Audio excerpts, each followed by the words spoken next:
पंजाब ਦੇ ਵਿੱਚ ਆੜ੍ਹਤੀਆਂ ਨੇ ਹੜਤਾਲ ਖਤਮ ਕਰ ਦਿੱਤੀ। ਅੱਜ ਤੋਂ ਕਣਕ ਦੀ ਖਰੀਦ ਸ਼ੁਰੂ ਹੋ ਚੁੱਕੀ ਹੈ। ਕਿਸਾਨਾਂ ਨੇ ਅੱਜ ਫਿਰ KMP ਨੂੰ 24 ਘੰਟਿਆਂ ਦੇ ਲਈ ਜਾਮ ਕੀਤਾ ਹੈ। ਪੱਛਮੀ ਬੰਗਾਲ ਦੇ ਵਿੱਚ ਅੱਜ ਚੌਥੇ ਗੇੜ ਦੀਆਂ ਵੋਟਾਂ ਪਈਆਂ ਨੇ। ਹੈਰਾਨੀ ਦੀ ਗੱਲ ਹੈ ਕਿ ਜਿੱਥੇ ਪ੍ਰਧਾਨ ਮੰਤਰੀ ਨਰਿੰਦਰ ਮੋਦੀ ਰੈਲੀ ਕਰ ਰਹੇ ਸੀ, ਉੱਥੋਂ ਥੋੜੀ ਦੂਰੀ ਦੇ ਉੱਤੇ ਹੀ ਹਿੰਸਾ ਹੋਈ ਹੈ ਤੇ ਭੀੜ ਨੇ 5 ਲੋਕਾਂ ਦਾ ਕਤਲ ਕਰ ਦਿੱਤਾ ਹੈ। ਐਮਰਜੈਂਸੀ ਬੁਲੇਟਿਨ ਦੇਖਣ ਵਾਲੇ ਸਾਰੇ ਦਰਸ਼ਕਾਂ ਦਾ ਸਵਾਗਤ ਹੈ। मैं हरशरण कौर। बुलेटिन दे विच सब तो पहला पंजाब दीयां खबरां दे विच किसानां दे नाल जुड़ी गल करांगे। कणक दी खरीद दे नाल जुड़ी खबर ते नज़र पाउने आ। कणक दी खरीद 10 अप्रैल तो पंजाब दे विच शुरू हो चुकी है। ਮੰਡੀਆਂ ਦੇ ਵਿੱਚ ਕਣਕ ਹੈ ਜਿਹੜੀ ਉਹ ਪਹੁੰਚਣੀ ਸ਼ੁਰੂ ਹੋ ਚੁੱਕੀ ਹੈ। ਵਾਢੀ ਕੁਝ ਦਿਨ ਪਹਿਲਾਂ ਸ਼ੁਰੂ ਹੋ ਗਈ ਸੀ ਪੰਜਾਬ ਦੇ ਵਿੱਚ, ਕਿਉਂਕਿ ਐਤਕੀ ਗਰਮੀ ਥੋੜੀ ਛੇਤੀ ਪੈਣੀ ਸ਼ੁਰੂ ਹੋ ਗਈ ਤੇ ਕਣਕਾਂ ਛੇਤੀ ਪੱਕ ਗਈਆਂ। ਹਾਲਾਂਕਿ ਵਿੱਚੋਂ ਮੌਸਮ ਖਰਾਬ ਵੀ ਹੋ ਗਿਆ ਸੀ। ਲੱਗਦਾ ਸੀ ਕਿ ਹੁਣ ਕਿਸਾਨਾਂ ਦੀਆਂ ਫਸਲਾਂ ਨੂੰ ਵੱਡਾ ਨੁਕਸਾਨ ਹੋ ਸਕਦਾ ਹੈ, ਪਰ ਮੌਸਮ ਜਿਹੜਾ 1-2 ਦਿਨ ਦੀ ਖਰਾਬੀ ਤੋਂ ਬਾਅਦ ਫਿਰ ਤੋਂ ਠੀਕ ਹੋ ਗਿਆ ਤੇ ਕਿਸਾਨਾਂ ਨੂੰ ਸੁੱਖ ਦਾ ਸਾਹ ਆਇਆ ਤੇ ਹੁਣ ਕਣਕ ਦੀ ਜਿਹੜੀ ਫਸਲ ਹੈਗੀ ਹੈ, ਜਿਣਸ ਹੈਗੀ ਉਹ ਮੰਡੀਆਂ 'ਚ ਪਹੁੰਚਣੀ ਸ਼ੁਰੂ ਹੋ ਗਈ ਹੈ। सूबे दे विच इस वार 3920 मंडियां बनाईयां गईयां ने। पंजाब दे 7 ਜ਼ਿਲ੍ਹਿਆਂ संगरूर, मानसा, पटियाला, फतेहगढ़ साहिब, मोहाली, लुधियाना ते बरनाला दे विच हुण तक 3135 मीट्रिक टन कणक है जिहड़ी ओह पहुंच चुकी है। यह 9 अप्रैल शाम तक दे आंकड़े ने। 10 अप्रैल नूं जदों कणक दी खरीद शुरू हुई है तां होर भी कणक पहुंच चुकी है ते मंडियां दे विच करोना टीकाकरण दा भी इंतजाम कीता गया है। पंजाब मंडी बोर्ड दे चेयरमैन लाल सिंह ने दस्सिया कि पंजाब दीयां सारियां 154 मार्केट कमेटियां दे विच कोविड टीकाकरण केंद्र ने जिहड़े ओह बनाए गए ने ताकि अनाज मंडियां विच आउण वाले 45 साल जां उस तो वध उम्र दे सारे व्यक्तियां नूं कोविड दा टीका लाया जा सके। 45 साल जां उस तो वध उम्र दे व्यक्तियां दे विच किसान भी शामिल होणगे, पल्लेदार भी शामिल होणगे, आड़तीए भी, हर तरह दे जिहड़े व्यक्ति चाहे वह मुलाजम होण, अधिकारी होण, ਜਿਹੜੇ ਵੀ ਮੰਡੀਆਂ ਦੇ ਵਿੱਚ ਪਹੁੰਚਣਗੇ ਸਭ ਨੂੰ ਟੀਕਾ ਲਾਇਆ ਜਾਏਗਾ। ਪੰਜਾਬ ਸਰਕਾਰ ਨੇ ਕੋਵਿਡ-19 ਦੇ ਮੱਦੇਨਜ਼ਰ ਕਣਕ ਦੀ ਸੁਰੱਖਿਅਤ ਖਰੀਦ ਤੇ ਮੰਡੀਕਰਨ ਦੀ ਐਡਵਾਈਜ਼ਰੀ ਵੀ ਜਾਰੀ ਕੀਤੀ ਹੈ। ਕੋਵਿਡ ਤੋਂ ਬਚਾਅ ਦੇ ਲਈ 5600 ਅਧਿਕਾਰੀਆਂ ਤੇ ਕਰਮਚਾਰੀਆਂ ਨੂੰ 10000 ਮਾਸਕ ਅਤੇ ਸੈਨੀਟਾਈਜ਼ਰਸ ਦੀਆਂ 10000 ਬੋਤਲਾਂ ਮੁਹੱਈਆ ਕਰਵਾਈਆਂ ਗਈਆਂ ਨੇ। ਕਿਸਾਨਾਂ ਦੇ ਲਈ 1 ਲੱਖ ਮਾਸਕ ਸਰਕਾਰ ਨੇ ਰੱਖੇ ਨੇ। ਮੰਡੀਆਂ ਦੇ ਵਿੱਚ 35000 ਲੀਟਰ ਸੈਨੀਟਾਈਜ਼ਰ ਦਾ ਇੰਤਜ਼ਾਮ ਕੀਤਾ ਗਿਆ ਤੇ ਸਾਰਿਆਂ ਨੂੰ ਕੋਵਾ ਐਪ ਡਾਊਨਲੋਡ ਕਰਨ ਦੀ ਸਲਾਹ ਦਿੱਤੀ ਗਈ ਹੈ। ਹੁਣ ਕਿਸਾਨਾਂ ਦੇ ਕੋਲ, ਜਿਨ੍ਹਾਂ ਦੇ ਕੋਲ ਸਮਾਰਟਫੋਨ ਹੋਣਗੇ, ਉਹਨਾਂ ਦੇ ਫੋਨ ਦੇ ਵਿੱਚ ਕੋਵਾ ਐਪ ਜ਼ਰੂਰੀ ਕੀਤੀ ਹੈ ਸਰਕਾਰ ਨੇ। ਹੋ ਸਕਦਾ ਹੈ ਕਿ ਜਿਹੜੇ ਇੱਥੇ ਮੁਲਾਜ਼ਮ ਤੇ ਅਧਿਕਾਰੀ ਤਾਇਨਾਤ ਕੀਤੇ ਗਏ ਨੇ ਉਹ ਇਸ ਦੀ ਚੈਕਿੰਗ ਕਰਦੇ ਹੋਣ। ਤੇ ਹੁਣ ਜਿਹੜੀ ਅਹਿਮ ਖਬਰ ਜਿਸ ਨੂੰ ਲੈ ਕੇ ਕਾਫੀ ਰੇੜਕਾ ਚੱਲ ਰਿਹਾ ਸੀ ਕਿ ਪੰਜਾਬ ਦੇ ਵਿੱਚ ਸਿੱਧੀ ਅਦਾਇਗੀ ਹੋਏਗੀ ਜਾਂ ਫਿਰ ਆੜ੍ਹਤੀਆਂ ਰਾਹੀਂ ਕਣਕ ਦੀ ਫਸਲ ਦੀ ਅਦਾਇਗੀ ਹੋਏਗੀ। ਕੇਂਦਰ ਸਰਕਾਰ ਜਦੋਂ ਅੜ ਗਈ, ਪੰਜਾਬ ਸਰਕਾਰ ਦੇ ਭਾਅ ਦੀ ਬਣ ਗਈ ਸੀ, ਕਿਉਂਕਿ ਆੜ੍ਹਤੀਆਂ ਨੇ 10 ਅਪ੍ਰੈਲ ਤੋਂ ਹੜਤਾਲ ਤੇ ਜਾਣ ਦਾ ਐਲਾਨ ਕੀਤਾ ਹੋਇਆ ਸੀ ਤੇ ਕਿਸਾਨ ਵੀ ਇਸ ਨੂੰ ਲੈ ਕੇ ਰੋਸ ਮੁਜ਼ਾਹਰੇ ਕਰ ਰਹੇ ਸੀ ਕਿ ਸਾਨੂੰ ਅਦਾਇਗੀ ਆੜ੍ਹਤੀਆਂ ਰਾਹੀਂ ਚਾਹੀਦੀ ਹੈ, ਸਾਨੂੰ ਸਿੱਧੀ ਨਹੀਂ ਚਾਹੀਦੀ ਅਦਾਇਗੀ। ਪਰ ਫਿਰ ਵੀ ਕੇਂਦਰ ਸਰਕਾਰ ਜਿੱਤ ਗਈ ਹੈ ਇਸ ਮਸਲੇ ਤੇ। ਪੰਜਾਬ ਦੇ ਵਿੱਚ ਹੁਣ ਸਿੱਧੀ ਅਦਾਇਗੀ ਹੀ ਹੋਵੇਗੀ ਤੇ ਆੜ੍ਹਤੀਏ ਵੀ ਇਸ ਗੱਲ ਤੇ ਸਹਿਮਤ ਹੋ ਗਏ ਨੇ। ਆੜ੍ਹਤੀਆਂ ਦੀ 10 ਅਪ੍ਰੈਲ ਨੂੰ ਹੀ ਹੜਤਾਲ ਸ਼ੁਰੂ ਹੋਈ ਤੇ 10 ਨੂੰ ਹੀ ਖਤਮ ਹੋ ਗਈ। ਆੜ੍ਹਤੀਆ ਐਸੋਸੀਏਸ਼ਨ ਦੇ ਸੂਬਾ ਮੀਤ ਪ੍ਰਧਾਨ ਹਰਬੰਸ ਰੋਸ਼ਾ ਨੇ ਦੱਸਿਆ ਕਿ ਆੜ੍ਹਤੀਆਂ ਦੀ ਮੀਟਿੰਗ ਵਿੱਚ ਹੜਤਾਲ ਖਤਮ ਕਰਨ ਤੇ ਸਹਿਮਤੀ ਬਣ ਗਈ ਹੈ। ਲੁਧਿਆਣੇ ਦੇ ਵਿੱਚ ਆੜ੍ਹਤੀਆ ਐਸੋਸੀਏਸ਼ਨ ਦੀ ਮੀਟਿੰਗ ਹੋ ਰਹੀ ਸੀ, ਜਿਸ ਦੇ ਵਿੱਚ ਉਹ ਕਿਸਾਨਾਂ ਦੇ ਖਾਤਿਆਂ ਦੇ ਵਿੱਚ ਸਿੱਧੇ ਪੈਸੇ ਦਿੱਤੇ ਜਾਣ ਨੂੰ ਲੈ ਕੇ ਸਹਿਮਤ ਹੋ ਗਏ ਨੇ। ਹੁਣ ਆੜ੍ਹਤੀਏ ਨੇ ਜਿਹੜੇ ਉਹ ਵਿੱਚ ਵਿਚਾਲੇ ਨਹੀਂ ਹੋਣਗੇ। ਸਿੱਧੀ ਅਦਾਇਗੀ ਕਿਸਾਨਾਂ ਨੂੰ ਸਰਕਾਰ ਦੇ ਵੱਲੋਂ ਕੀਤੀ ਜਾਏਗੀ निगम दे जरिए। इस दे नाल ही आड़तीए खाद मंत्री भारत भूषण आशू दे नाल इन्हां ने राजपुरा दी मंडी च जाके कणक दी खरीद भी शुरू करवाई। दरअसल सहमति तां बनी है क्योंकि मुख मंत्री कैप्टन अमरिंदर सिंह ने आड़तीआं दी जिहड़ी बकाया राशि है 131 करोड़ दी उस नूं जारी करन दा ऐलान कीता है, जिस तो बाद आड़तीआ एसोसीएशन ने हड़ताल खत्म करन दा फैसला लै लिया। इस तो पहला आड़तीए कह रहे सी कि जदों तक साडीआं मंगां नहीं पूरीआं हुंदियां असीं खरीद नहीं करांगे, खरीद नहीं होण देंगे। हुण खरीद होवेगी पर पैसा सीधा किसानां दे खाते विच जाएगा। ते पिछले दिनी केंद्र सरकार ने यह छूट दे दी सी कि अगले 6 महीनों तक असीं जिहड़ा रिकॉर्ड है, जमीन दा ब्यौरा है, उसनूं ऑनलाइन कीते जाण दी छूट जरूर दे दिंदे आ। ਸੋ 10 ਅਪ੍ਰੈਲ ਨੂੰ ਜਿੱਥੇ ਕਣਕ ਦੀ ਖਰੀਦ ਸ਼ੁਰੂ ਹੋਈ, ਆੜ੍ਹਤੀਆਂ ਨੇ ਵੀ ਹੜਤਾਲ ਸ਼ੁਰੂ ਕਰ ਦਿੱਤੀ ਸੀ। ਇਸੇ ਦਰਮਿਆਨ ਆੜ੍ਹਤੀਆਂ ਦੇ ਹੱਕਾਂ ਦੇ ਵਿੱਚ ਕਿਸਾਨਾਂ ਨੇ ਵੀ ਹਰੀਕੇ ਪੱਤਣ ਤੇ ਰੋਸ ਪ੍ਰਦਰਸ਼ਨ ਕੀਤਾ। ਹਰੀਕੇ ਮਾਰਗ ਹੈ ਜਿਹੜਾ ਉੱਥੇ ਰੋਸ ਮੁਜ਼ਾਹਰਾ ਕੀਤਾ ਗਿਆ। ਦੇਸ਼ ਦੇ ਪ੍ਰਧਾਨ ਮੰਤਰੀ ਤੇ ਖੇਤੀ ਮੰਤਰੀ ਦੇ ਪੁਤਲੇ ਸਾੜ ਕੇ ਪੰਜਾਬ ਸਰਕਾਰ ਦੇ ਖਿਲਾਫ ਵੀ ਨਾਅਰੇਬਾਜ਼ੀ ਇੱਥੇ ਕਿਸਾਨਾਂ ਨੇ ਕੀਤੀ। ਅੰਮ੍ਰਿਤਸਰ ਦੇ ਹਰੀਕੇ ਬਠਿੰਡਾ ਮੁੱਖ ਮਾਰਗ ਤੇ ਅਰਥੀ ਚੁੱਕ ਕੇ ਕਿਸਾਨਾਂ ਨੇ ਪਹਿਲਾਂ ਮਾਰਚ ਕੱਢਿਆ, ਕੁਝ ਸਮੇਂ ਲਈ ਚੱਕਾ ਜਾਮ ਵੀ ਕੀਤਾ ਤੇ ਫਿਰ ਅਰਥੀ ਨੂੰ ਫੂਕ ਦਿੱਤਾ। ਕਿਸਾਨਾਂ ਨੇ ਕਿਹਾ ਕਿ ਕਣਕ ਦੀ ਸਿੱਧੀ ਅਦਾਇਗੀ ਦਾ ਮੁੱਦਾ ਕੇਂਦਰ ਤੇ ਸੂਬਾ ਸਰਕਾਰਾਂ ਦੋਵਾਂ ਦੀ ਮਿਲੀ ਭੁਗਤ ਹੈਗੀ ਹੈ। ਪੰਜਾਬ ਦੀ ਕੈਪਟਨ ਸਰਕਾਰ ਤੇ ਵੀ ਕਿਸਾਨਾਂ ਨੇ ਗੁੱਸਾ ਜ਼ਾਹਿਰ ਕਰਦਿਆਂ ਕਿਹਾ ਕਿ ਸੂਬਾ ਸਰਕਾਰ ਵੀ ਕਿਸਾਨਾਂ ਦਾ ਪੱਖ ਰੱਖਣ ਦੇ ਵਿੱਚ ਅਸਫਲ ਰਹੀ ਹੈ।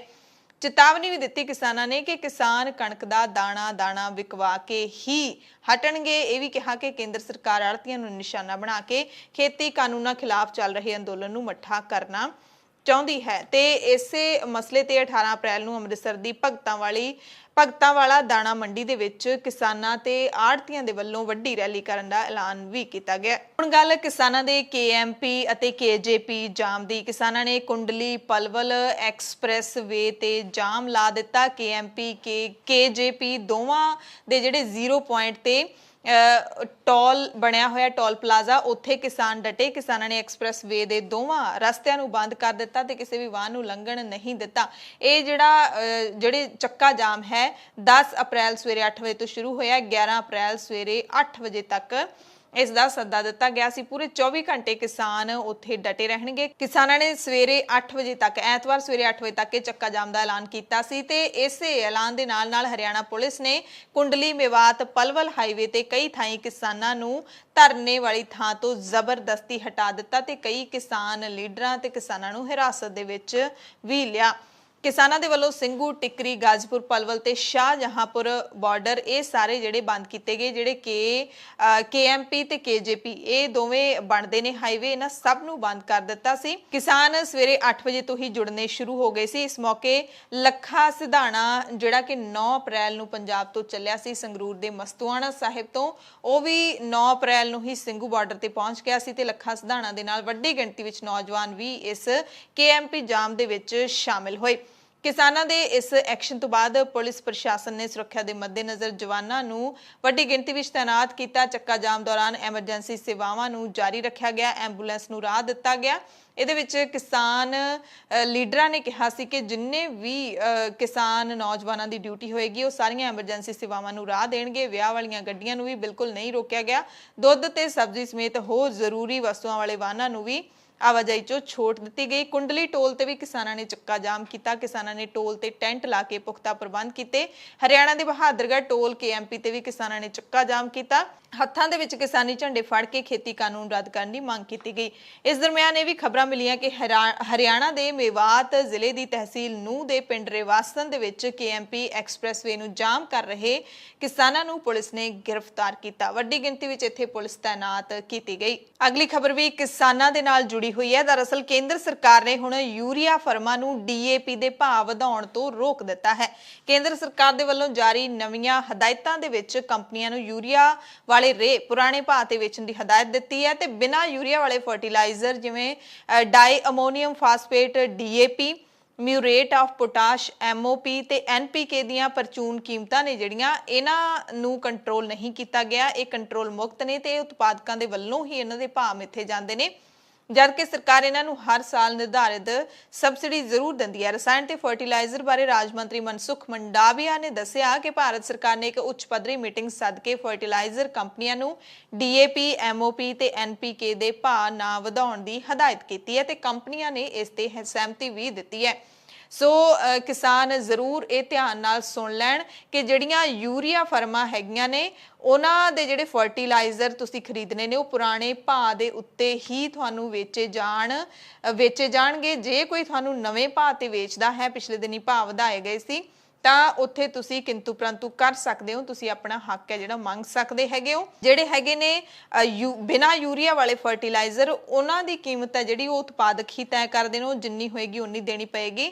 ਤੇ ਇਹ ਜ਼ਰੂਰ ਜਿਹੜਾ ਕਿਹਾ ਹੈ ਕਿ ਕਿਸਾਨਾਂ ਨੂੰ DAP, MOP ਤੇ NPK ਜਿਹੇ ਪੌਸ਼ਟਿਕ ਤੱਤ ਪੁਰਾਣੇ ਭਾਅ ਤੇ ਹੀ ਮਿਲਣਗੇ। ਮੰਤਰੀ ਨੇ ਇੱਕ ਵੱਖਰੇ ਟਵੀਟ ਦੇ ਵਿੱਚ ਕਿਹਾ ਹੈ ਕਿ ਕਿਸਾਨ ਭਾਈਚਾਰੇ ਦੇ ਹਿੱਤਾਂ ਨੂੰ ਤਰਜੀਹ ਦਿੰਦਿਆਂ ਫਰਟੀਲਾਈਜ਼ਰਾਂ ਦੇ ਭਾਅ 'ਚ ਕੋਈ ਵਾਧਾ ਨਹੀਂ ਕੀਤਾ ਜਾਏਗਾ। ਆਲਮੀ ਪੱਧਰ ਦੇ ਉੱਤੇ ਕੌਮਾਂਤਰੀ ਪੱਧਰ ਦੇ ਉੱਤੇ ਕੱਚੇ ਮਾਲ ਦੀਆਂ ਕੀਮਤਾਂ ਦੇ ਵਾਧੇ ਦੇ ਹਵਾਲੇ ਦੇ ਨਾਲ ਕ੍ਰਿਪਕੋ, MCFL, ਜ਼ੁਆਰੀ ਐਗਰੋਕੈਮੀਕਲਸ, ਪਾਰਦੀਪ ਫਾਸਫੇਟਸ ਨੇ 1 ਅਪ੍ਰੈਲ ਤੋਂ DAP ਦੇ ਪ੍ਰਤੀ ਬੋਰੀ ਦੀ ਕੀਮਤ ਵਧਾ ਕੇ 1700 ਰੁਪਏ ਕਰ ਦਿੱਤੀ ਸੀ। ਤੇ ਜਿਹੜੀਆਂ ਫਰਮਾਂ ਨੇ ਫਰਟੀਲਾਈਜ਼ਰ ਦੇ ਭਾਅ ਵਧਾਏ ਸੀ ਉਹ ਹੁਣ ਤੁਹਾਨੂੰ ਪੁਰਾਣੇ ਭਾਅ ਦੇ ਉੱਤੇ ਹੀ ਵੇਚਣਗੇ। ਇਫਕੋ ਨੇ ਕਹਿ ਦਿੱਤਾ ਹੈ ਕਿ ਜਿਹੜਾ 1200 ਰੁਪਏ ਪ੍ਰਤੀ ਬੋਰੇ ਦੇ ਭਾਅ ਦੇ ਨਾਲ ਹੀ ਹੁਣ ਵੇਚੀ ਜਾਏਗੀ ਫਰਟੀਲਾਈਜ਼ਰ। ਪੰਜਾਬ ਦੇ ਕੋਲ ਕਰੋਨਾ ਟੀਕਿਆਂ ਦਾ ਸਟਾਕ ਸਿਰਫ 5 ਦਿਨ ਦਾ ਹੀ ਬਚਿਆ ਹੈ। ਪੰਜਾਬ ਦੇ ਮੁੱਖ ਮੰਤਰੀ ਕੈਪਟਨ ਅਮਰਿੰਦਰ ਸਿੰਘ ਨੇ ਇਸ ਦੀ ਜਾਣਕਾਰੀ ਕਾਂਗਰਸ ਪ੍ਰਧਾਨ ਸੋਨੀਆ ਗਾਂਧੀ ਨੂੰ ਦਿੱਤੀ ਹੈ। ਸੋਨੀਆ ਗਾਂਧੀ ਨੇ ਕਾਂਗਰਸ ਸੂਬਿਆਂ ਦੇ ਮੁੱਖ ਮੰਤਰੀਆਂ ਦੇ ਨਾਲ ਕਰੋਨਾ ਦੇ ਹਾਲਾਤ ਤੇ ਵੀਡੀਓ ਕਾਨਫਰੰਸਿੰਗ ਦੇ ਜ਼ਰੀਏ ਗੱਲਬਾਤ ਕੀਤੀ, ਜਿਸ ਦੌਰਾਨ ਕੈਪਟਨ ਨੇ ਇਹ ਜਾਣਕਾਰੀ ਸੋਨੀਆ ਗਾਂਧੀ ਨੂੰ ਦੱਸੀ ਤੇ ਕਿਹਾ ਕਿ ਰੋਜ਼ਾਨਾ 90,000 ਦੇ ਕਰੀਬ ਪੰਜਾਬੀਆਂ ਨੂੰ ਕਰੋਨਾ ਦਾ ਟੀਕਾ ਲਾਇਆ ਜਾ ਰਿਹਾ ਹੈ ਤੇ ਜੇ ਕਰੋਨਾ ਟੀਕਾਕਰਨ ਦੇ ਅਮਲ ਦੇ ਵਿੱਚ ਹੋਰ ਤੇਜ਼ੀ ਲਿਆਂਦੀ ਗਈ ਤਾਂ ਸਟਾਕ 3 ਦਿਨਾਂ ਦੇ ਵਿੱਚ ਹੀ ਸਾਡੇ ਕੋਲ ਖਤਮ ਹੋ ਜਾਏਗਾ।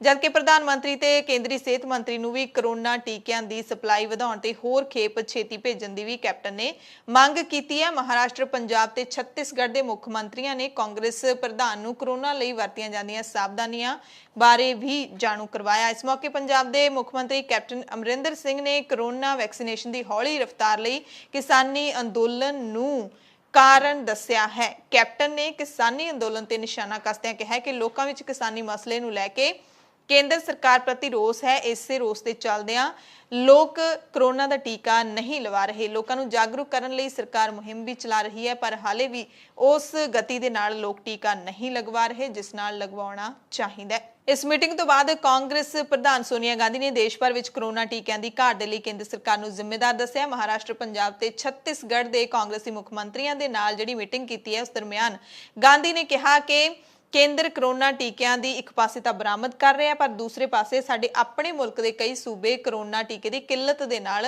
ਜੂਝ ਰਹੇ ਨੇ। ਉਹਨਾਂ ਨੂੰ ਕੇਂਦਰ ਸਰਕਾਰ ਪੂਰੇ ਟੀਕੇ ਨਹੀਂ ਭੇਜ ਰਹੀ। ਕੇਂਦਰ ਸਰਕਾਰ ਤੇ ਉਹਨਾਂ ਮੌਜੂਦਾ ਹਾਲਾਤ ਦੇ ਨਾਲ ਸਹੀ ਢੰਗ ਨਾਲ ਨਾ ਨਜਿੱਠਣ ਦੇ ਦੋਸ਼ ਲਾਏ ਨੇ, ਜਦਕਿ ਕੇਂਦਰੀ ਗ੍ਰਹਿ ਮੰਤਰੀ ਅਮਿਤ ਸ਼ਾਹ ਕਹਿ ਰਹੇ ਨੇ ਕਿ ਕਿਸੇ ਵੀ ਸੂਬੇ ਦੇ ਵਿੱਚ ਕਰੋਨਾ ਦੇ ਟੀਕੇ ਦੀ ਕਿੱਲਤ ਨਹੀਂ ਹੈ। ਜਿਹੜੇ ਸੂਬੇ ਨੂੰ ਜਿੰਨਾ ਟੀਕਾ ਚਾਹੀਦਾ ਸੀ ਅਸੀਂ ਦੇ ਚੁੱਕੇ ਹਾਂ, ਯਾਨੀ ਕਿ ਇੱਕ ਗੈਰ ਜ਼ਿੰਮੇਦਾਰਾਨਾ ਬਿਆਨ ਕਹਿ ਸਕਦੇ ਹਾਂ, ਕਿਉਂਕਿ ਮਹਾਰਾਸ਼ਟਰ ਨੇ ਵੀ ਟੀਕਾ ਮੰਗਿਆ, ਦਿੱਲੀ ਨੇ ਵੀ ਮੰਗਿਆ ਹੈ, ਪੰਜਾਬ ਨੇ ਵੀ ਟੀਕਾ ਮੰਗਿਆ ਤੇ ਗ੍ਰਹਿ ਮੰਤਰੀ ਇਹ ਬਿਆਨ ਦੇ ਰਹੇ ਨੇ ਕਿ ਇਸ ਦਾ ਪੂਰਾ ਭੇਜਿਆ ਹੈ। ਚੋਣ ਕਮਿਸ਼ਨ ਨੇ ਦੇਸ਼ ਭਰ ਦੇ ਵਿੱਚ ਕਰੋਨਾ ਦੇ ਕੇਸ ਲਗਾਤਾਰ ਵਧਣ ਤੇ ਚਿੰਤਾ ਪ੍ਰਗਟਾਈ ਹੈ ਤੇ ਸਿਆਸੀ ਪਾਰਟੀਆਂ ਨੂੰ ਚੇਤਾਵਨੀ ਦਿੱਤੀ ਹੈ ਕਿ ਜੇ ਉਹਨਾਂ ਦੀਆਂ ਰੈਲੀਆਂ ਦੇ ਵਿੱਚ ਕਰੋਨਾ ਨਿਯਮਾਂ ਦੀ ਪਾਲਣਾ ਨਾ ਕੀਤੀ ਗਈ ਤਾਂ ਚੋਣ ਰੈਲੀਆਂ ਤੇ ਰੋਕ ਲਾ ਦਿੱਤੀ ਜਾਏਗੀ।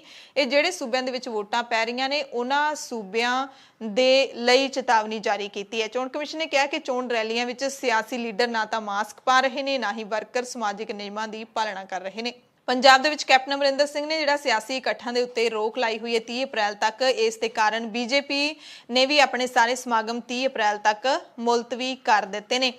ਬੀਜੇਪੀ ਦੇ ਸੂਬਾ ਪ੍ਰਧਾਨ ਅਸ਼ਵਨੀ ਸ਼ਰਮਾ ਨੇ ਹੋਰ ਬੀਜੇਪੀ ਦੇ ਲੀਡਰਾਂ ਦੇ ਨਾਲ ਮੀਟਿੰਗ ਤੋਂ ਬਾਅਦ ਇਹ ਫੈਸਲਾ ਲਿਆ ਹੈ। ਦਰਅਸਲ ਬੀਜੇਪੀ ਦੇ ਵੱਲੋਂ ਪੰਜਾਬ ਦੇ ਵਿੱਚ 10 ਅਪ੍ਰੈਲ ਨੂੰ ਬੀਜੇਪੀ ਯੁਵਾ ਮੋਰਚਾ ਨੇ ਕੈਪਟਨ ਸਰਕਾਰ ਦੇ ਮਾਫੀਆ ਰਾਜ ਤੇ ਭ੍ਰਿਸ਼ਟਾਚਾਰ ਦੇ ਖਿਲਾਫ ਕਾਨੂੰਨ ਵਿਵਸਥਾ ਦੀ ਅਰਥੀ ਫੂਕ ਕੇ ਪ੍ਰਦਰਸ਼ਨ ਕਰਨਾ ਸੀ। 15 ਅਪ੍ਰੈਲ ਨੂੰ ਬਾਬਾ ਸਾਹਿਬ ਡਾਕਟਰ ਭੀਮ ਰਾਓ ਅੰਬੇਦਕਰ ਦੀ ਮੂਰਤੀ ਤੇ 4 ਘੰਟਿਆਂ ਦੇ ਵਰਤ ਲਈ ਜਾਣਾ ਸੀ। 17 ਅਪ੍ਰੈਲ ਨੂੰ ਬੀਜੇਪੀ ਕਿਸਾਨ ਮੋਰਚਾ ਅਤੇ BC ਮੋਰਚੇ ਦੇ ਸਿੱਖ ਕਾਰਕੁਨਾਂ ਦੇ ਵੱਲੋਂ ਸਦਭਾਵਨਾ ਯਾਤਰਾ ਜਿਹੜੀ ਕੱਢੀ ਜਾਣੀ ਸੀ, ਇਸ ਪ੍ਰੋਗਰਾਮ ਨੂੰ ਵੀ ਅਗਲੇ ਹੁਕਮਾਂ ਤੱਕ ਮੁਲਤਵੀ ਕਰ ਦਿੱਤਾ ਗਿਆ। ਹਾਲਾਂਕਿ ਬੀਜੇਪੀ ਦੇ ਜਿਹੜੇ ਪ੍ਰੋਗਰਾਮ ਨੇ ਉਹ ਕਿਸਾਨ ਪਹਿਲਾਂ ਵੀ ਹੋਣ ਨਹੀਂ ਦਿੰਦੇ ਤੇ ਹੁਣ ਇਹ ਪ੍ਰੋਗਰਾਮ ਜੇ ਬੀਜੇਪੀ ਨੇ ਕਰਨੇ ਸੀ ਤਾਂ ਵੀ ਸ਼ਾਇਦ ਇਹ ਸਿਰੇ ਨਹੀਂ ਚੜ੍ਹਨੇ ਸੀ, ਤਾਂ ਬੀਜੇਪੀ ਨੇ ਹੁਣ ਆਪ ਹੀ ਇਹਨਾਂ ਨੂੰ ਮੁਲਤਵੀ ਕਰ ਦਿੱਤਾ।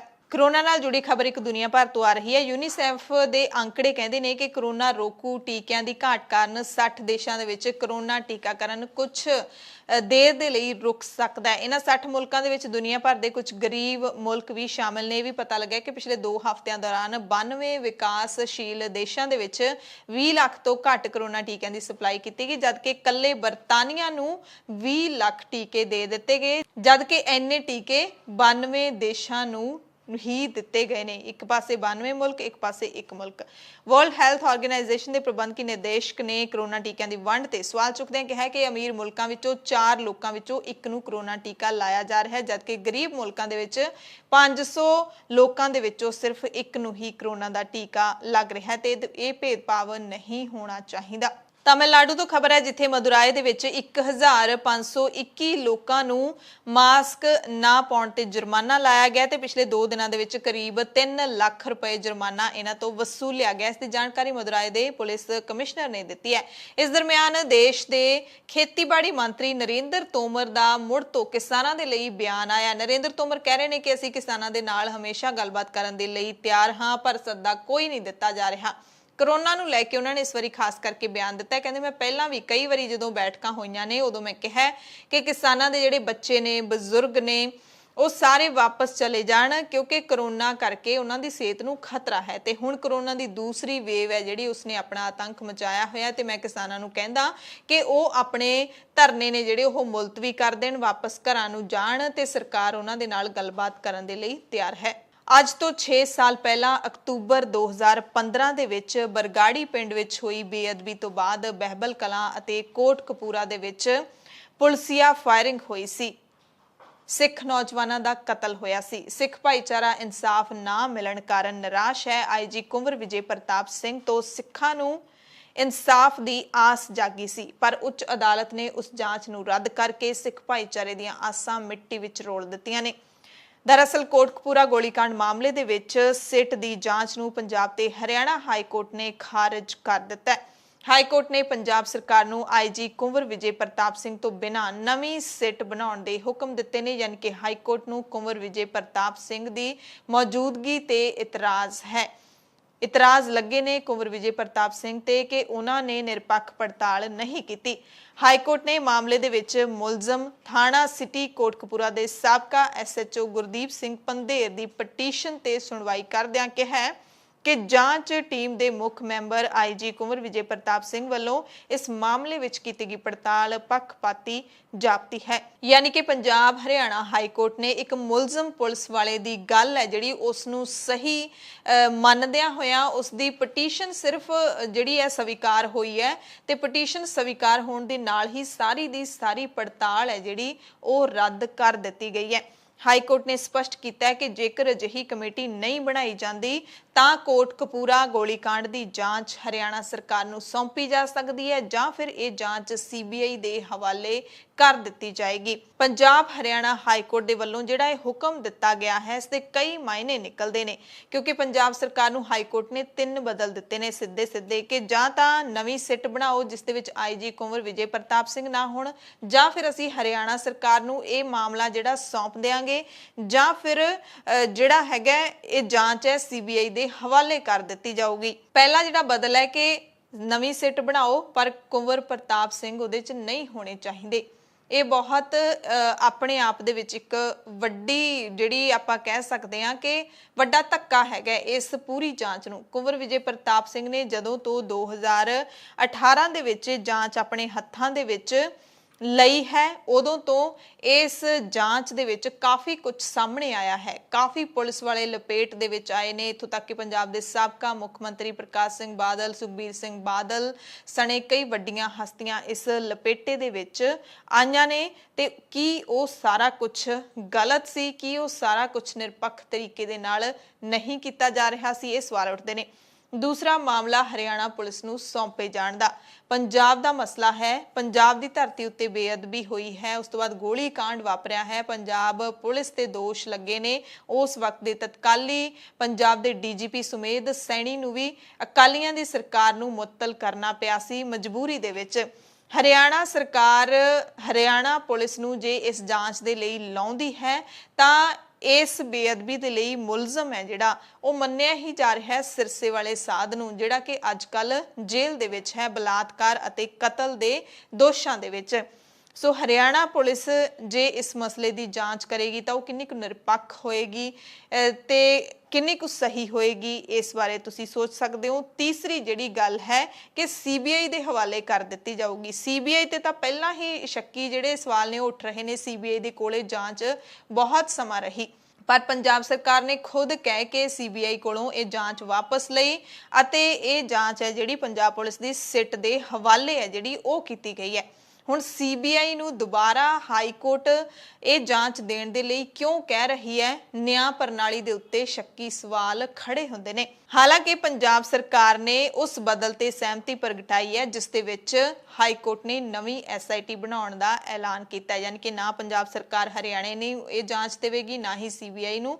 ਨਵੀਂ ਸਿੱਟ ਹੈ ਜਿਹੜੀ ਉਹ ਜ਼ਰੂਰ ਬਣਾ ਦਿੱਤੀ ਜਾਊਗੀ।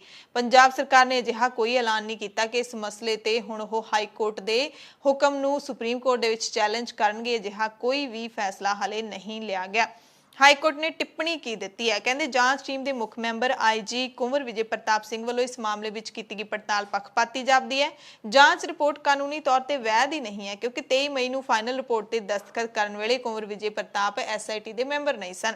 ਨਵੇਂ ਸਿਰੇ ਤੋਂ ਐਸਆਈਟੀ ਬਣਾ ਕੇ ਮਾਮਲੇ ਦੀ ਜਾਂਚ ਕੀਤੀ ਜਾਵੇ ਤੇ ਕੁੰਵਰ ਵਿਜੇ ਪ੍ਰਤਾਪ ਸਿੰਘ ਨੂੰ ਸ਼ਾਮਲ ਨਾ ਕੀਤਾ ਜਾਵੇ। 7 ਅਗਸਤ 2018 ਨੂੰ ਐਸਆਈਟੀ ਦੇ ਵੱਲੋਂ ਜਾਂਚ ਲਈ ਆਧਾਰ ਬਣਾ ਕੇ ਦਰਜ ਕੀਤੀ ਗਈ ਐਫਆਈਆਰ ਨੂੰ ਵੀ ਅਦਾਲਤ ਨੇ ਗੈਰ ਕਾਨੂੰਨੀ ਦੱਸ ਕੇ ਰੱਦ ਕਰ ਦਿੱਤਾ ਸੀ। ਇਸ ਐਫਆਈਆਰ ਦੇ ਵਿੱਚ ਪੁਲਿਸ ਮੁਲਾਜ਼ਮਾਂ ਨੂੰ ਮੁਲਜ਼ਮ ਬਣਾਇਆ ਗਿਆ ਸੀ। 14 ਅਕਤੂਬਰ 2015 ਦੀ ਘਟਨਾ ਤੋਂ ਬਾਅਦ ਦਰਜ ਐਫਆਈਆਰ ਹੀ ਜਾਂਚ ਦਾ ਆਧਾਰ ਬਣੇ। ਗੁਰਦੀਪ ਸਿੰਘ ਪੰਧੇਰ ਉਸ ਮੁਲਜ਼ਮ ਦਾ ਨਾਮ ਹੈ ਜਿਹੜਾ ਪੁਲਿਸ ਮੁਲਾਜ਼ਮ ਇਸ ਮਸਲੇ ਦੇ ਵਿੱਚ ਕੜਿੱਕੀ ਦੇ ਵਿੱਚ ਫਸਿਆ ਹੋਇਆ। ਗੁਰਦੀਪ ਸਿੰਘ ਪੰਧੇਰ ਤੇ ਇੱਕ ਹੋਰ ਪੁਲਿਸ ਅਧਿਕਾਰੀ ਰਸ਼ਪਾਲ ਸਿੰਘ ਇਹ ਹਾਈ ਕੋਰਟ ਪਹੁੰਚੇ। ਇਹਨਾਂ ਨੇ ਰਿਟ ਦਾਇਰ ਕਰਕੇ ਦੋਸ਼ ਲਾਇਆ ਕਿ ਜਾਂਚ ਟੀਮ ਨੇ ਪੜਤਾਲ ਦੌਰਾਨ ਪੱਖਪਾਤੀ ਰਵੱਈਆ ਅਪਣਾਇਆ ਹੋਇਆ।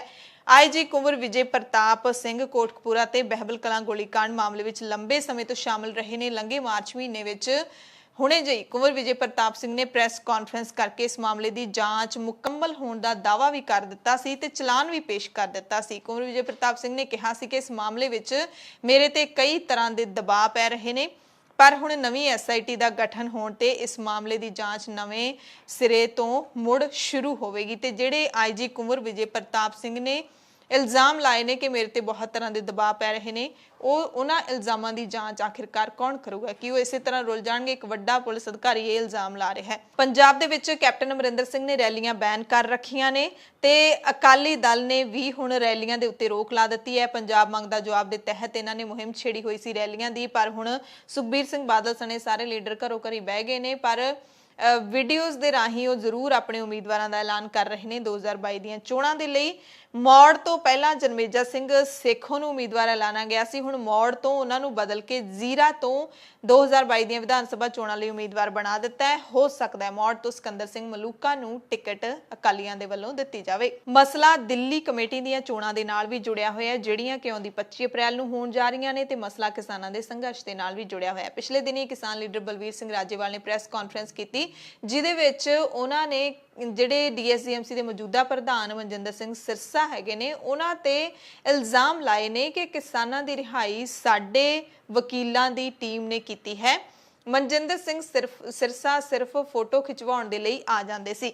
ਬਲਵੀਰ ਸਿੰਘ ਰਾਜੇਵਾਲ ਨੇ ਕਿਹਾ ਕਿ ਸਾਡੀ ਵਕੀਲਾਂ ਦੀ ਟੀਮ ਰਾਤ ਨੂੰ 11 ਜਾਂ 12 ਵਜੇ ਗ੍ਰਿਫਤਾਰ ਕੀਤੇ ਗਏ ਕਿਸਾਨਾਂ ਨੂੰ ਜੇਲ੍ਹਾਂ ਚੋਂ ਰਿਹਾ ਕਰਵਾ ਕੇ ਉਹਨਾਂ ਲਈ ਗੁਰਦੁਆਰਿਆਂ ਦੇ ਵਿੱਚ ਰਹਿਣ ਦਾ ਪ੍ਰਬੰਧ ਕਰਕੇ ਆ ਜਾਂਦੀ ਸੀ। ਕਿਸਾਨਾਂ ਦੀਆਂ ਸਾਰੀਆਂ ਜ਼ਮਾਨਤਾਂ ਸਾਡੇ ਵਕੀਲਾਂ ਨੇ ਕਰਵਾਈਆਂ ਨੇ, ਪਰ ਇਸ ਦਾ ਸਿਹਰਾ ਡੀਐਸਜੀਐਮਸੀ ਦੇ ਮੌਜੂਦਾ ਪ੍ਰਧਾਨ ਮਨਜਿੰਦਰ ਸਿੰਘ ਸਿਰਸਾ ਲੈ ਗਏ ਨੇ। ਉਹ ਕਹਿੰਦੇ ਉੱਥੇ ਕਿਸਾਨ ਰਹਿਣ ਲਈ ਜਾਂਦੇ ਸੀ ਤੇ ਤੜਕੇ ਨੂੰ ਉੱਠਦੇ ਸਾਰ ਹੀ ਮਨਜਿੰਦਰ ਸਿੰਘ ਸਿਰਸਾ ਪ੍ਰੈਸ ਕਾਨਫਰੰਸ ਕਰ ਦਿੰਦੇ ਸੀ। ਤੇ ਰਾਜੇਵਾਲ ਨੇ ਕਿਹਾ ਕਿ ਅਸੀਂ ਇਸ ਦੇ ਲਈ ਕਿਸਾਨ ਜਿਹੜੇ ਜੇਲ੍ਹਾਂ ਚੋਂ ਰਿਹਾ ਹੋਏ ਨੇ, ਜੇਲ੍ਹਾਂ ਦੇ ਵਿੱਚ ਜਿੰਨਾ ਟਾਈਮ ਰਹੇ ਨੇ, ਤਾਂ ਅਸੀਂ 5 ਲੱਖ ਰੁਪਏ ਦੀ ਰਾਸ਼ੀ ਵੀ ਦਿੱਤੀ ਹੈ। 3-3 ਹਜ਼ਾਰ ਰੁਪਏ ਹਰ ਕਿਸਾਨ ਨੂੰ ਦੇ ਕੇ ਆਏ ਆ ਉਹਨਾਂ ਦੇ ਉੱਥੇ ਰਹਿਣ ਸਹਿਣ ਦੇ ਖਰਚੇ ਦੇ ਲਈ। ਸੋ ਬਲਵੀਰ ਸਿੰਘ ਰਾਜੇਵਾਲ ਦਾ ਜਿਹੜਾ ਇਹ ਬਿਆਨ ਹੈ ਇਲਜ਼ਾਮ ਤਾਂ ਕਾਫੀ ਵੱਡਾ ਹੈ ਕਿਉਂਕਿ ਦਿੱਲੀ ਕਮੇਟੀ ਦੇ ਪ੍ਰਧਾਨ ਤੇ ਇਲਜ਼ਾਮ ਲੱਗ ਰਿਹਾ ਹੈ ਕਿ ਮਨਜਿੰਦਰ ਸਿੰਘ ਸਿਰਸਾ ਐਵੇਂ ਹੀ ਆਪਦੀ ਸ਼ੌਹਰਤ ਬਟੋਰੀ ਗਏ। ਹਾਲਾਂਕਿ ਕਈ ਕਿਸਾਨ ਇਹ ਕਹਿੰਦੇ ਵੀ ਦੇਖੇ ਗਏ ਕਿ ਮਨਜਿੰਦਰ ਸਿੰਘ ਸਿਰਸਾ ਤੇ ਦਿੱਲੀ ਕਮੇਟੀ ਕਰਕੇ ਉਹਨਾਂ ਦੀ ਰਿਹਾਈ ਹੋਈ ਹੈ। ਹੁਣੇ ਜੇ ਰਣਜੀਤ ਸਿੰਘ ਨੌਜਵਾਨ ਰਿਹਾ ਹੋਇਆ ਹੈ, ਉਸਨੇ ਵੀ ਵਾਰ-ਵਾਰ ਮਨਜਿੰਦਰ ਸਿੰਘ ਸਿਰਸਾ ਦਾ ਧੰਨਵਾਦ ਕੀਤਾ ਹੈ। ਬਲਵੀਰ ਸਿੰਘ ਰਾਜੇਵਾਲ ਦਾ ਬਿਆਨ ਸੁਣ ਲੈਂਦੇ ਹਾਂ। ਮੈਨੂੰ ਇਸ ਗੱਲ ਤੇ ਬਹੁਤ ਅਫਸੋਸ ਹੈ। ਸਾਡੀ ਇੱਕ ਸਮੱਸਿਆ ਕੀ ਹੈ, ਸਾਡੀ ਜਿਹੜੀ ਵਕੀਲਾਂ ਦੀ ਟੀਮ ਹੈ ਰਾਤ ਨੂੰ 11 ਵਜੇ ਜਾਂ 12 ਵਜੇ ਜੇਲ੍ਹਾਂ 'ਚੋਂ ਛੱਡਦੇ ਨੇ। 3-4 ਜੇਲ੍ਹਾਂ ਨੇ ਦਿੱਲੀ 'ਚ। ਸਾਡੇ ਬੰਦੇ ਛੱਡ ਕੇ ਆ ਕੇ ਉਹਨਾਂ ਨੂੰ ਗੁਰੂ ਘਰ 'ਚ ਉੱਥੇ ਰਹਿਣ ਦਾ ਪ੍ਰਬੰਧ ਉੱਥੇ ਛੱਡ ਕੇ ਆ ਜਾਂਦੇ ਨੇ। ਇਹ ਸਵਾਲ ਕੀਤਾ ਸਿਰਸਾ ਸਾਹਿਬ ਤੇ। ਟੋਟਲ ਜ਼ਮਾਨਤਾਂ ਸਾਡੇ ਬੰਦੇ ਨੇ ਕਰਾਈਆਂ। ਤੁਹਾਨੂੰ ਸ਼ਾਇਦ ਪਤਾ ਕਿ ਨਹੀਂ ਪਤਾ, ਜਦੋਂ ਉਹ ਉੱਥੇ ਸੀ ਨਹੀਂ ਸੀ ਜ਼ਮਾਨਤਾਂ ਹੋਈਆਂ, ਅਸੀਂ ਤਕਰੀਬਨ 5 ਲੱਖ ਰੁਪਈਆ ਉਹਨਾਂ ਨੂੰ 3-3 ਹਜ਼ਾਰ ਰੁਪਈਆ ਉੱਥੇ ਜਿਹੜਾ ਜੇਲ੍ਹ ਦੇ ਅੰਦਰ ਖਰਚ ਹੋ ਜਾਂਦਾ, ਜੇਬ ਖਰਚ ਵੀ ਦੇ ਕੇ ਆਏ। ਵਕੀਲਾਂ ਦੀ ਟੀਮ ਨੂੰ ਅਸੀਂ ਕਿਹਾ ਵੀ ਤੁਸੀਂ ਗਲਤ ਕੀਤਾ, ਤੁਹਾਨੂੰ ਇਹ ਸਾਰਾ ਕੁਝ ਗੱਲ ਕਹਿਣੀ ਚਾਹੀਦੀ ਸੀ। ਉਹਨਾਂ ਨੇ ਇੱਕ ਵਾਰੀ ਸਵਾਲ ਵੀ ਕੀਤਾ ਸਿਰਸਾ ਸਾਹਿਬ ਨੇ, ਕਿਲੇ ਕੰਨੀ ਜਾਣਾ ਸਾਡੀ ਰਾਏ ਤੋਂ ਬਾਹਰ ਨਹੀਂ। ਜੇ ਅਸੀਂ ਜ਼ਮਾਨਤ ਵੀ ਕਰਾਤੀ ਨਾ, ਜਿਹੜਾ ਸਾਡੀ ਰਾਏ ਤੋਂ ਬਾਹਰ ਗਿਆ ਉਹ ਸਾਡੇ ਨਾਲ ਫੋਟੋ ਵੀ ਨਹੀਂ ਲਾਉਂਦਾ, ਉਹ ਸਿੱਧਾ ਸਰਸੇਵ ਕੋਲ ਜਾ ਕੇ ਲਾ ਲੂਗਾ। ਸਮਝੋ ਸਾਰੀ ਗੱਲ ਨੂੰ, ਜਿਹੜਾ ਬੰਦਾ ਰਾਏ ਤੋਂ ਬਾਹਰ ਗਿਆ ਹੈ, ਉਹ ਸਾਡੇ ਵਕੀਲਾਂ ਨਾਲ ਫੋਟੋ ਲਾਊਗਾ।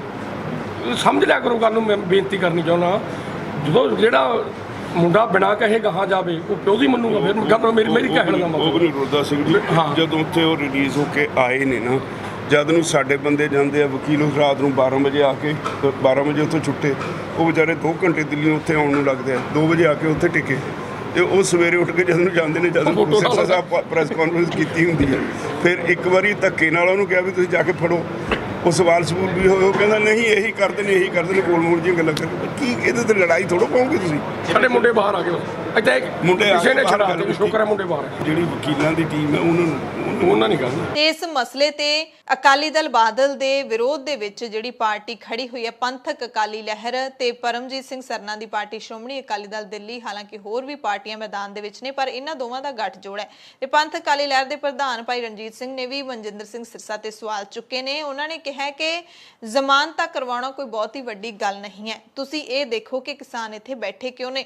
ਕਿਸਾਨਾਂ ਨੂੰ ਇੱਥੇ ਬੈਠਣਾ ਤਾਂ ਪਿਆ ਕਿਉਂਕਿ ਕੇਂਦਰ ਸਰਕਾਰ ਨੇ 3 ਕਾਲੇ ਕਾਨੂੰਨ ਲਾਗੂ ਕੀਤੇ ਨੇ, ਤੇ ਉਹਨਾਂ ਕਾਨੂੰਨਾਂ ਦੇ ਉੱਤੇ ਮੋਹਰ ਹੈ ਜਿਹੜੀ, ਉਹਨਾਂ ਤੇ ਦਸਤਖਤ ਨੇ, ਉਹ ਕੇਂਦਰ ਦੀ ਜਿਹੜੀ ਵਜ਼ੀਰ ਰਹਿ ਚੁੱਕੀ ਹਰਸਿਮਰਤ ਕੌਰ ਬਾਦਲ ਹੈ, ਉਸਨੇ ਵੀ ਦਸਤਖਤ ਕੀਤੇ ਨੇ। ਤੇ ਹਰਸਿਮਰਤ ਕੌਰ ਬਾਦਲ ਪ੍ਰਕਾਸ਼ ਸਿੰਘ ਬਾਦਲ ਦੀ ਨੂੰਹ ਹੈ, ਤੇ ਪ੍ਰਕਾਸ਼ ਸਿੰਘ ਬਾਦਲ ਦੀ ਪਾਰਟੀ ਹੀ ਜਿਹੜੀ ਹੈ ਸਿਰਸਾ ਨੂੰ ਮੂਰੇ ਕਰਕੇ ਚੋਣ ਲੜ ਰਹੀ ਹੈ। ਸੋ ਜੜ ਨੂੰ ਪਛਾਣਨ ਦੀ ਲੋੜ ਹੈ। ਇਹ ਸਰਸਾ ਕਿਉਂ ਨਹੀਂ ਦੱਸਦਾ ਕਿ ਸਾਡੇ ਪਤੰਦਰ ਨੇ ਹੀ ਇਹ ਕਬਰ ਪੁੱਟੀ ਹੈ ਕਿਸਾਨਾਂ ਦੀ, ਤੇ ਲੱਖਾਂ ਕਿਸਾਨ ਬੈਠੇ ਨੇ ਬਾਰਡਰ ਤੇ। ਨੰਬਰ 2 ਤੇ ਜਿਹੜੇ ਉਹਨੇ ਕਿਸਾਨ ਛਡਾਏ ਜਾਂ ਉਹਨਾਂ ਨੂੰ ਸਨਮਾਨ ਦਿੱਤਾ ਜਾਂ ਕੌਮ ਦੀ ਬਹੁਤ ਬਿਹਤਰੀਨ ਸੇਵਾ ਕੀਤੀ, ਉਹਦੇ ਬਾਰੇ ਕਿਸਾਨਾਂ ਦੇ ਬਿਆਨ ਤੁਸੀਂ ਸੁਣ ਲਓ, ਜਿਹੜੇ ਬਾਰਡਰ ਤੋਂ ਉਹਨਾਂ ਨੇ ਕਲੀਅਰ ਕੀਤਾ ਕਿ ਸਰਸੇ ਦੀ ਕੋਈ ਦੇਣ ਨਹੀਂ। ਇਹ ਜਿਹੜਾ ਜੋ ਕੁਝ ਵੀ ਅਸੀਂ ਕਾਰਵਾਈ ਕੀਤੀ ਸੀ, ਆਪ ਜੇਲ੍ਹਾਂ ਜਾ ਕੇ ਅਸੀਂ ਆਪ ਬੰਦੇ ਛਡਾਏ ਨੇ। ਜੇ ਕਿਸੇ ਨੂੰ ਜੇਲ੍ਹ 'ਚੋਂ ਛਡਾ ਕੇ ਤੇ ਲਿਆ ਤੇ ਇੱਕ ਅੱਧੇ ਬੰਦੇ ਨੂੰ ਸਰੋਪਾ ਪਾ ਕੇ ਇਹ ਲਈ ਫਿਰਦਾ, ਤੇ ਇਹਦੀ ਮੂਰਖਤਾ ਹੋਊਗੀ। ਤੇ ਹੁਣ ਗੱਲ ਕਰ ਲੈਂਦੇ ਹਾਂ ਵਕੀਲਾਂ ਦੀ। ਕਿਸਾਨਾਂ ਦੇ ਕੇਸ ਲੜਨ ਵਾਲੀ ਜਿਹੜੀ ਦਿੱਲੀ ਸਿੱਖ ਗੁਰਦੁਆਰਾ ਮੈਨੇਜਮੈਂਟ ਕਮੇਟੀ ਦੇ ਵਕੀਲਾਂ ਦੀ 150 ਮੈਂਬਰੀ ਟੀਮ ਹੈ, ਉਹਨਾਂ ਨੇ ਬਲਵੀਰ ਸਿੰਘ ਰਾਜੇਵਾਲ ਦੇ ਬਿਆਨ ਨੂੰ ਮੰਦਭਾਗਾ ਦੱਸਿਆ। ਕਿਹਾ ਕਿ ਰਾਜੇਵਾਲ ਗਲਤਫਹਿਮੀ ਦਾ ਸ਼ਿਕਾਰ ਨੇ। ਕਿਸਾਨ ਮੋਰਚੇ ਨੇ ਖੁਦ ਸਮੇਂ-ਸਮੇਂ ਤੇ DSGMC ਦਾ ਧੰਨਵਾਦ ਕੀਤਾ। ਕਿਸਾਨਾਂ ਦੀ ਰਿਹਾਈ ਵਿੱਚ ਦਿੱਲੀ ਕਮੇਟੀ ਦੀ ਭੂਮਿਕਾ ਬਾਰੇ ਸੰਯੁਕਤ ਕਿਸਾਨ ਮੋਰਚਾ ਸਮੇਂ-ਸਮੇਂ ਤੇ ਆਪਣੇ ਫੇਸਬੁੱਕ ਪੇਜ ਤੇ ਜਾਣਕਾਰੀ ਵੀ ਸਾਂਝੀ ਕਰਦਾ ਰਿਹਾ। ਉਹਨਾਂ ਕਿਹਾ ਕਿ ਕਿਸਾਨਾਂ ਬਾਰੇ ਅਦਾਲਤੀ ਹੁਕਮਾਂ ਵਿੱਚ ਬਾਕਾਇਦਾ ਕਮੇਟੀ ਦੇ ਵਕੀਲਾਂ ਦੇ ਨਾਮ ਦਰਜ ਨੇ।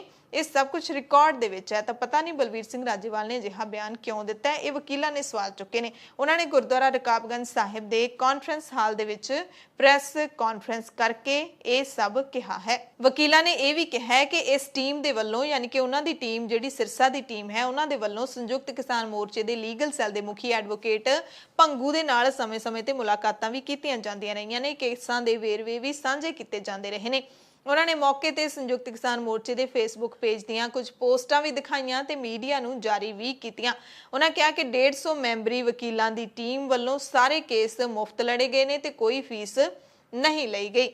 ਸੋ ਇਹ ਜਿਹੜਾ, ਹਾਲਾਂਕਿ ਕਿਸਾਨ ਲੀਡਰਾਂ ਨੇ ਇਹ ਵੀ ਕਿਹਾ, ਰੁਲਦੂ ਸਿੰਘ ਇਹ ਕਹਿੰਦੇ ਵੀ ਦਿਖਾਈ ਦੇ ਰਹੇ ਨੇ, ਨਾਲ ਹੀ ਰਾਜੇਵਾਲ ਦੇ ਬੈਠੇ ਸੀ, ਕਿ ਮਸਲਾ ਹੈ ਸੀ ਕਿ ਕਿਸਾਨਾਂ ਨੂੰ ਜੇਲ੍ਹਾਂ ਦੇ ਵਿੱਚੋਂ ਬਾਹਰ ਕੱਢਣਾ ਹੈ, ਉਹਨਾਂ ਦੀ ਰਿਹਾਈ ਕਰਵਾਉਣੀ ਹੈ। ਕਰਵਾਈ ਕਿਸਨੇ ਹੈ, ਇਹਦੇ ਨਾਲ ਕੋਈ ਬਹੁਤਾ ਫਰਕ ਨਹੀਂ ਪੈਂਦਾ, ਕਿਉਂਕਿ ਲੜਾਈ ਸਾਡੀ ਸਾਰਿਆਂ ਦੀ ਇਕੱਠੀ ਹੈ। ਖਾਲਸੇ ਦੇ ਸਿਰਜਣਾ ਦਿਹਾੜੇ ਵਿਸਾਖੀ ਦੇ ਦਿਨ ਆਉਣ ਵਾਲੇ ਨੇ। ਤਖਤ ਸ੍ਰੀ ਦਮਦਮਾ ਸਾਹਿਬ ਤਲਵੰਡੀ ਸਾਬੋ ਵਿਖੇ ਖਾਸ ਸਮਾਗਮ ਨੇ ਜਿਹੜੇ ਕਰਵਾਏ ਜਾਂਦੇ ਨੇ ਇਹਨਾਂ ਦਿਨਾਂ ਦੇ ਵਿੱਚ।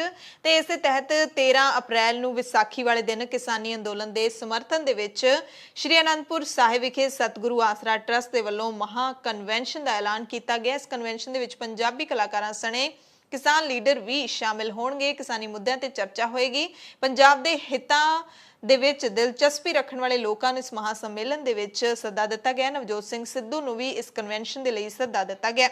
ਪੰਜਾਬੀ ਗਾਇਕਾ ਸੋਨੀਆ ਮਾਨ ਨੇ ਦੱਸਿਆ ਕਿ ਕਿਸਾਨ ਲਹਿਰ ਦੇ ਪ੍ਰਮੁੱਖ ਲੀਡਰ ਬਲਵੀਰ ਸਿੰਘ ਰਾਜੇਵਾਲ, ਰੁਲਦੂ ਸਿੰਘ ਮਾਨਸਾ, ਗੁਰਪ੍ਰੀਤ ਸਿੰਘ ਘੁੱਗੀ ਸਣੇ ਕਈ ਪ੍ਰਮੁੱਖ ਸ਼ਖਸੀਅਤਾਂ ਇਸ ਮਹਾ ਸੰਮੇਲਨ ਦੇ ਵਿੱਚ ਪਹੁੰਚ ਰਹੀਆਂ ਨੇ। ਰੇਲਵੇ ਨੇ ਲਾਕਡਾਊਨ ਦੀਆਂ ਅਫਵਾਹਾਂ ਦੇ ਵਿਚਾਲੇ ਪੰਜਾਬ ਤੋਂ ਘਰਾਂ ਨੂੰ ਮੁੜ ਰਹੇ ਪ੍ਰਵਾਸੀ ਕਾਮਿਆਂ ਦੇ ਲਈ ਰਾਹਤ ਭਰਿਆ ਐਲਾਨ ਕੀਤਾ।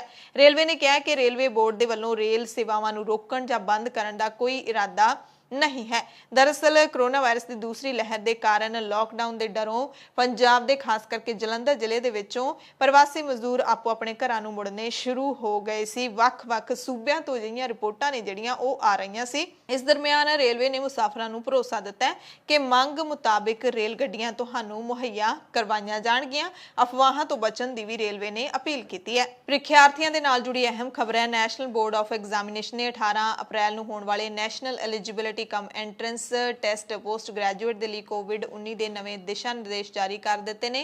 हालांकि पेपर नूं मुलतवी नहीं किया गया है। ये टेस्ट है जिहड़ा 18 अप्रैल नूं ही होवेगा।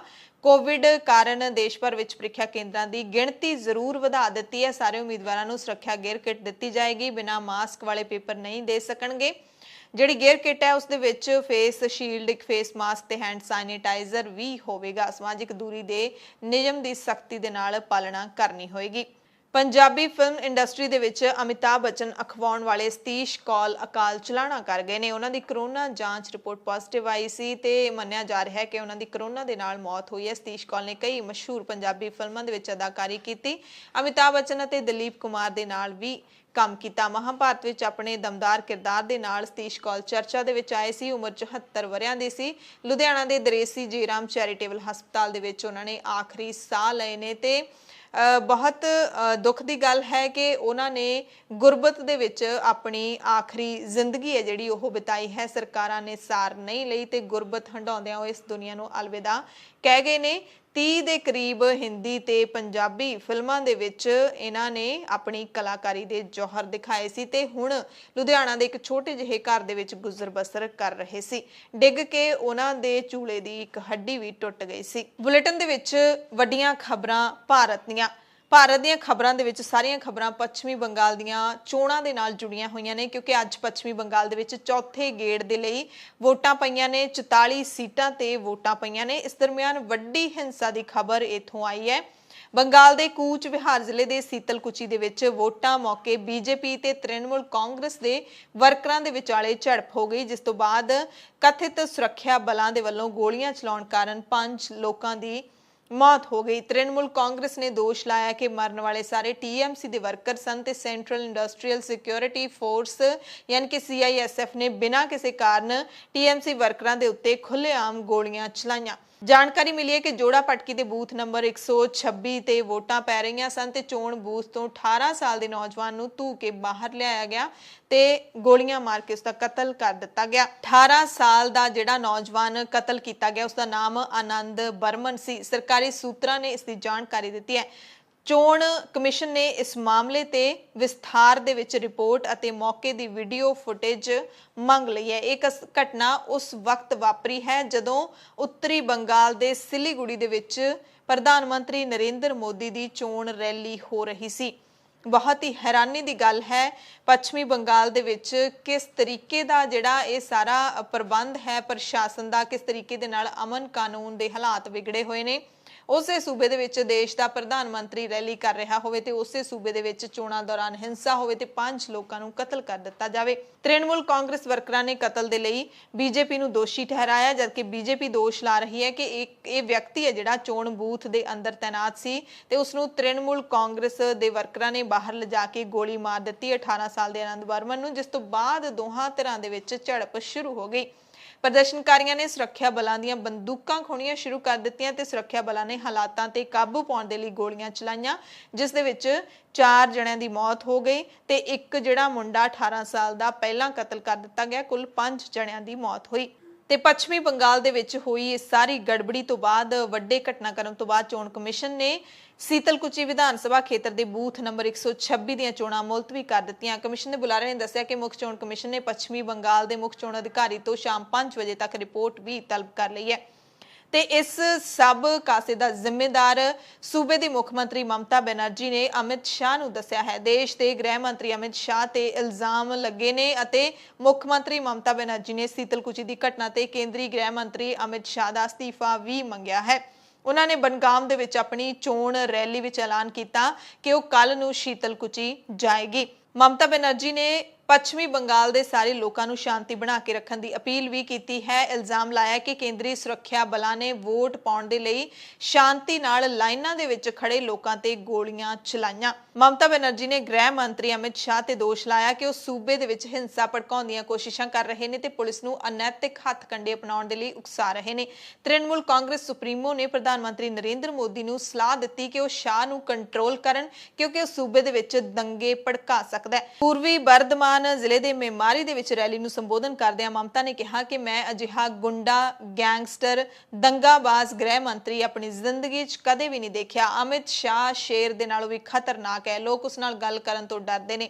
ਮੈਂ ਪ੍ਰਧਾਨ ਮੰਤਰੀ ਮੋਦੀ ਨੂੰ ਬੇਨਤੀ ਕਰਦੀ ਹਾਂ ਕਿ ਉਹ ਪਹਿਲਾਂ ਆਪਣੇ ਅਮਿਤ ਸ਼ਾਹ ਨੂੰ ਕਾਬੂ ਕਰਨ ਕਿਉਂਕਿ ਪੱਛਮੀ ਬੰਗਾਲ ਦੇ ਵਿੱਚ ਦੰਗੇ ਭੜਕਾ ਰਿਹਾ ਹੈ। ਇਸੇ ਦਰਮਿਆਨ ਪੱਛਮੀ ਬੰਗਾਲ ਤੋਂ ਇੱਕ ਹੋਰ ਖਬਰ ਮਿਲੀ। ਇੱਥੇ ਰੇਡ ਕਰਨ ਗਏ ਬਿਹਾਰ ਦੇ ਕਿਸ਼ਨਗੰਜ ਦੇ ਪੁਲਿਸ ਇੰਸਪੈਕਟਰ ਨੂੰ ਭੀੜ ਨੇ ਕਤਲ ਕਰ ਦਿੱਤਾ। ਕਿਸ਼ਨਗੰਜ ਜ਼ਿਲ੍ਹੇ ਦੇ ਨਾਲ ਲੱਗਦੇ ਪੱਛਮੀ ਬੰਗਾਲ ਦੇ ਗੋਵਾਲ ਪੋਖਰ ਥਾਣਾ ਇਲਾਕੇ ਦੇ ਵਿੱਚ ਪਾਂਤਾਪਾੜਾ ਪਿੰਡ ਦੇ ਵਿੱਚ ਭੀੜ ਨੇ ਅੱਜ ਸਵੇਰੇ ਕਿਸ਼ਨਗੰਜ ਟਾਊਨ ਥਾਣਾ ਦੇ ਜਿਹੜੇ ਪ੍ਰਭਾਰੀ ਹੈਗੇ ਨੇ, ਮੁਖੀ ਹੈਗੇ ਨੇ, ਅਸ਼ਵਨੀ ਕੁਮਾਰ ਨੂੰ ਕੁੱਟ-ਕੁੱਟ ਕੇ ਕਤਲ ਕਰ ਦਿੱਤਾ। ਬਿਹਾਰ ਪੁਲਿਸ ਦੇ ਮੁਤਾਬਿਕ ਮਾਰੇ ਗਏ ਥਾਣਾ ਮੁਖੀ ਪੁਲਿਸ ਬਲ ਦੇ ਨਾਲ ਮੋਟਰਸਾਈਕਲ ਚੋਰ ਨੂੰ ਫੜਨ ਦੇ ਲਈ ਬੰਗਾਲ ਦੇ ਪਾਂਤਾਵਾੜਾ ਪਿੰਡ ਵਿੱਚ ਰੇਡ ਕਰ ਰਹੇ ਸੀ, ਜਿੱਥੇ ਭੀੜ ਨੇ ਪੁਲਿਸ ਕਰਮੀਆਂ ਤੇ ਜਾਨਲੇਵਾ ਹਮਲਾ ਕਰਕੇ ਉਹਨਾਂ ਨੂੰ ਭਜਾ ਦਿੱਤਾ, ਜਦਕਿ ਥਾਣਾ ਮੁਖੀ ਨੂੰ ਮੌਕੇ ਤੇ ਫੜ ਕੇ ਕੁੱਟ-ਕੁੱਟ ਕੇ ਹੀ ਮਾਰ ਦਿੱਤਾ। ਅਗਲੀ ਖਬਰ ਵੀ ਪੱਛਮੀ ਬੰਗਾਲ ਤੋਂ ਹੀ ਹੈ, ਜਿੱਥੇ ਚੋਣਾਂ ਮੌਕੇ ਉਦੋਂ ਸਿਆਸੀ ਵਿਵਾਦ ਖੜਾ ਹੋ ਗਿਆ ਜਦੋਂ ਬੀਜੇਪੀ ਨੇ ਤ੍ਰਿਣਮੂਲ ਕਾਂਗਰਸ ਦੇ ਨੀਤੀ ਘਾੜੇ ਪ੍ਰਸ਼ਾਂਤ ਕਿਸ਼ੋਰ ਦੇ ਵੱਲੋਂ ਪ੍ਰਧਾਨ ਮੰਤਰੀ ਨਰਿੰਦਰ ਮੋਦੀ ਦੀ ਪ੍ਰਸ਼ੰਸਾ ਕਰਨ ਵਾਲੀ ਆਡੀਓ ਚੈਟ ਨੂੰ ਲੀਕ ਕਰ ਦਿੱਤਾ, ਜਿਹਦੇ ਵਿੱਚ ਪ੍ਰਸ਼ਾਂਤ ਪ੍ਰਧਾਨ ਮੰਤਰੀ ਮੋਦੀ ਦੀ ਬੰਗਾਲ ਦੇ ਵਿੱਚ ਲੋਕਪ੍ਰਿਯਤਾ ਕਬੂਲਣ ਦੀ ਗੱਲ ਕਰ ਰਹੇ ਨੇ।